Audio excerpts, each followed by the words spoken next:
It's time to talk about another movie that I think is going to divide people, and I'm probably going to be alone on an island here, but holy crap, I need to talk about The Dead Thing right now. The Dead Thing is a new Shudder horror film that is quietly one of the better horror films that has been released recently. I swear, between Presence, Companion, Heart Eyes, and now this movie, 2025 is off to a magnificent start with horror films. This is a horror movie that is to me a visual diary entry, and I love films like this. The last two Shudder horror films that I saw, Dark Match and Grafted, didn't wet my whistle very much. I just thought they fell all over themselves with their interesting premise, whereas The Dead Thing commits fully to its idea, doesn't tip its hand at all, and leaves you pondering what it was really about.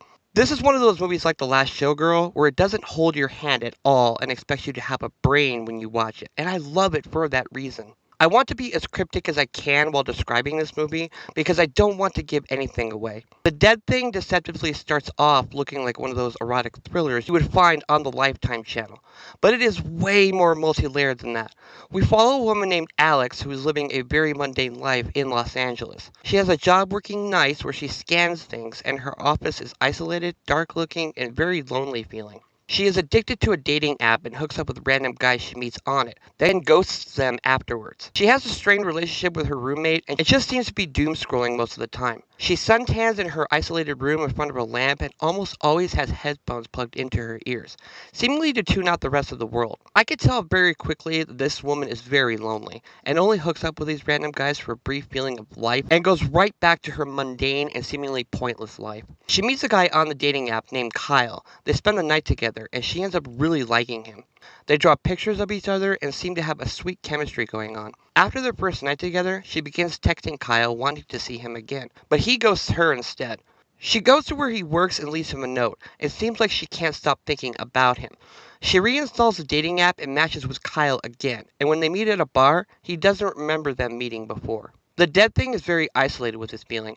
Almost the entire picture is shot during the nighttime, in her dark office, or in her small apartment. This movie makes you feel very distant from the rest of the world, and that's by design, because this is a movie about loneliness, our reliance on technology to make us feel connected, yet makes us feel more alone, and what dating life is like these days in the dating app world. This film is like another chapter of the film Strange Darling from last year, which is my favorite film of the year, by the way.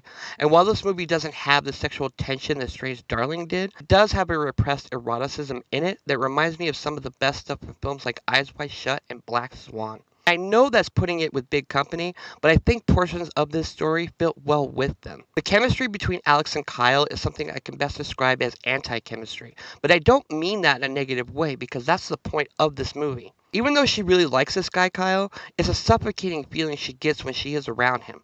This is a toxic relationship for her, and he represents her complete loneliness in an indifferent world that controls her through technology. Blu Hunt, the actress who plays Alex, is incredible in this movie. She lets it all hang out, both physically so and emotionally so. She meets a guy named Chris about midway through the movie, and it's a natural real-life bond she is experiencing. Yet she chooses to isolate herself more with Kyle and seemingly abandons her whole life for a guy that she knows is not good for her. Remember, there's a lot more to what is going on here than I am describing because I'm trying to be vague and not spoil anything. Chris comes off at first like a pervert, but he's just abrasive, and he fixes that pretty quickly and turns out to be a really nice guy. But the way Alex keeps escaping more into her inner thoughts than embracing something that is real shows us that she knows nothing more than this isolated feeling she gets by being connected all the time. You never see her really unhook herself, and we can all relate to that because of the stuff like screen addiction, social media platforms, and other things. I know I'm guilty of it. I do have a couple of issues with this movie, but they are minor to me compared to what other critics seem to think about them because I think they're missing the point here. The things that you're complaining about with anti-chemistry experiences Alex goes through and how cold this movie can make you feel is obvious to me by the way it's designed. The Dead Thing wants you to have a cold feeling, just like the movie Crash, the 1996 one, the good one. It wants you to feel a cold feeling with this woman. You're just a passerby in her life, and she doesn't even notice that you exist because her life is so mundane.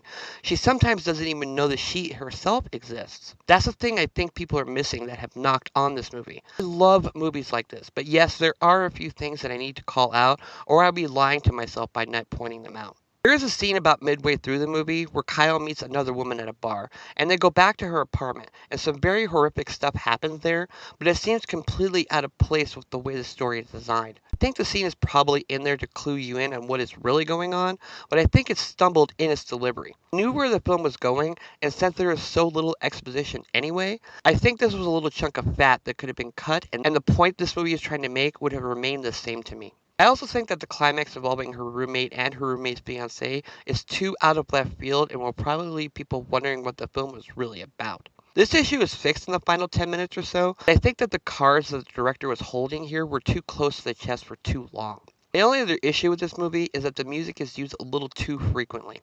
I love how haunting most of it is, but there are times where the silence I think would have conveyed the emotion better than the music being played did. I do like the music overall, but it seems like it was put in certain areas where it didn't need to be. But you know what? Those issues are extremely minute to me because this movie has a powerful message about the mundanity of life and the prison we can put ourselves in when we detach ourselves from the real world and only interact in ways that involve the internet and dating apps. It's such a powerful and truthful statement that I don't care about small little hiccups here and there. This is another drifting kind of story. I love movies that are like that instead of spoon feeding me all the time with the same things over and over and over again.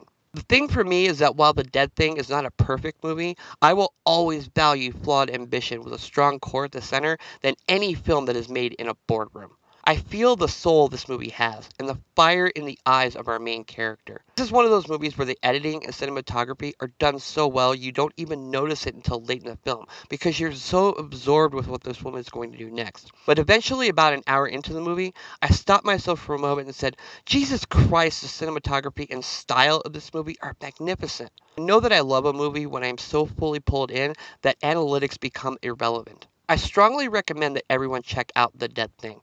It will not be for everyone, as I said, but if you like slow burn character stories and horror films, then this is a great movie to watch.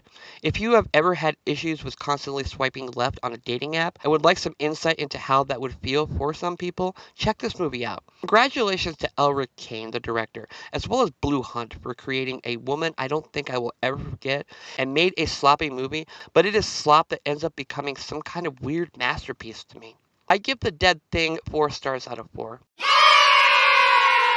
I love this movie and it is going to be very divisive, but I just don't think some people will get what it's really about. So again, like I said in my review of The Last Showgirl, for a general consensus review, go ahead and take up a star if you want, but this is yet another movie that blew me away. If you can put yourself into this woman's mind completely and surrender yourself to this relationship she has and what happens with it, then you're in for a wonderful surprise of a film. Okay, so what did everyone think of The Dead Thing? Please let me know in the comments. I know I'm probably going to be on an island with this review, but I don't care because sometimes there's just movies that hit for one person and not anyone else. But anyway, if you like this, please like and subscribe. Here's links to some of my other videos. Follow me on social media if you like. And until next time, I am Ghost.